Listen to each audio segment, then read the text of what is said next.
Stop comparing and get clear on where your voice is right now, not where it was, where it is, and start working that voice. 20 minutes a day of the right exercises will change everything. That's not positive thinking, that's physiology. The body is resilient. Strength can be regained. Your brain retains neuroplasticity, the ability to make profound changes into our 90s.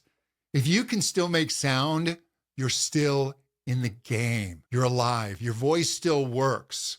So cut the inner criticism, the comparisons, and start building.